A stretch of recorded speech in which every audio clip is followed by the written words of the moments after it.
Good morning, students. We are continuing a lesson number 6, Word 2013 Mail Merge. Children, in this chapter, we have discussed how can we start Word 2013, what are the basic components of Word 2013, and what is a mail merge feature. Children, mail merge is a feature used when we have to create a personalized letter for a group of people. Now today we will understand the mail merge process. It has three steps. First is creating a main document. Main document means the information that is same for all the recipients.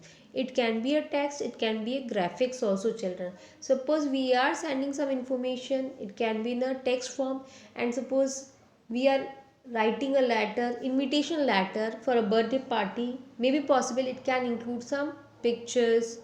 Okay, so the main document is the most important document.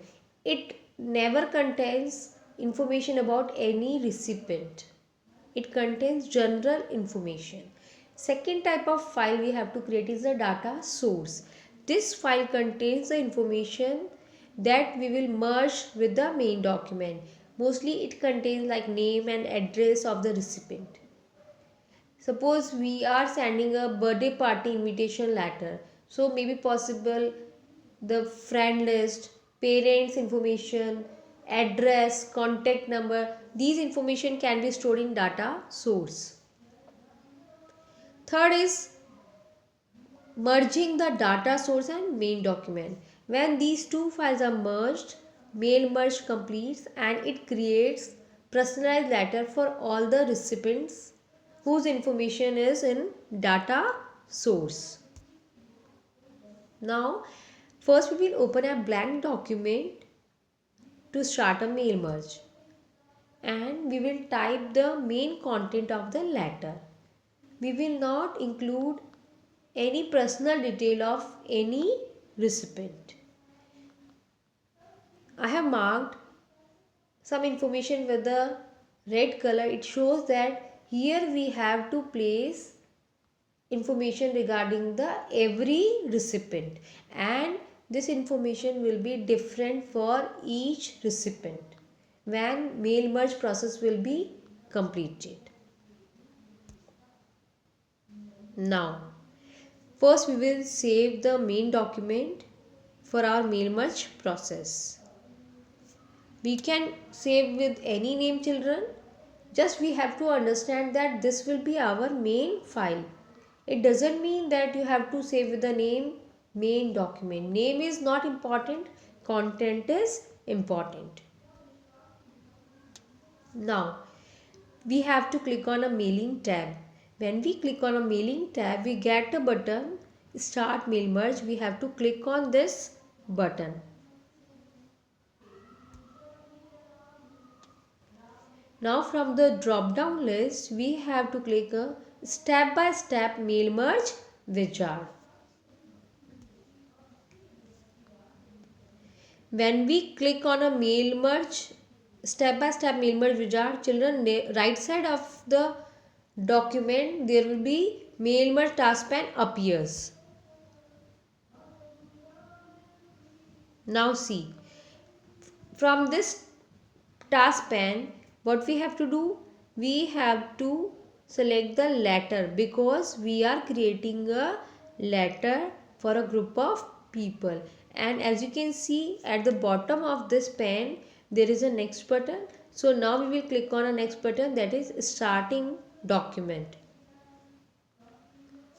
Now we have just selected a starting document. Now it is asking you that how do you want to set up the letter.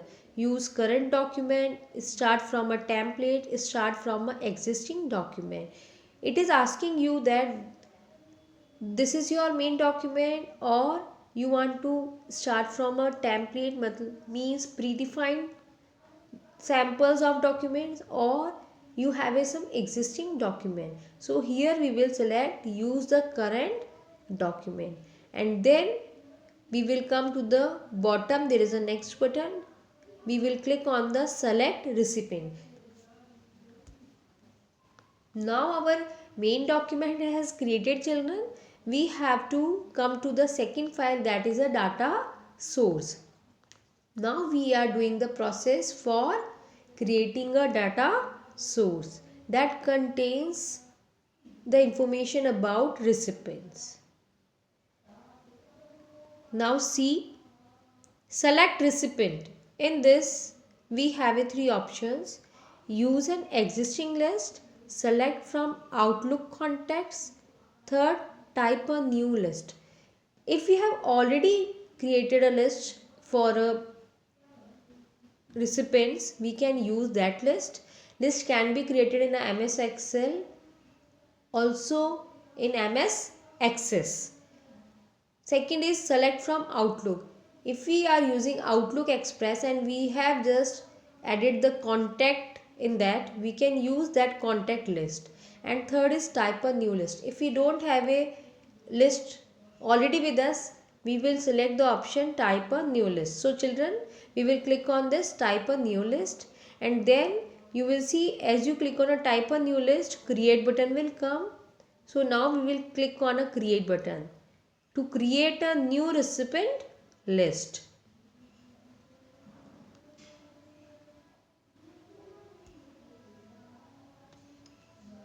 As we click on a create button, the new address list box appears. Children, in this list box, we will create the records for each recipient that we want. Okay. Now just see, there are few buttons like new entry. With the help of this button, we will just enter the information about the recipients one by one. Delete entry. Suppose we want to delete any recipient's information from our list, we will use delete entry button. Customize column.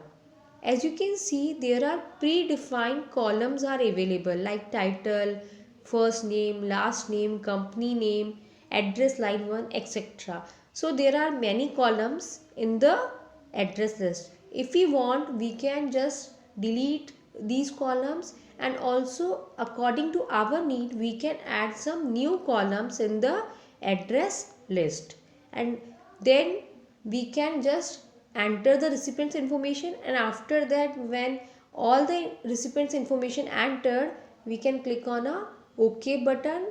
So we can just do the process of saving our data source, and if we click on a cancel button, then our list will be cancelled. So our topic for today is over, children. Next time we will continue mail merge process. Thank you.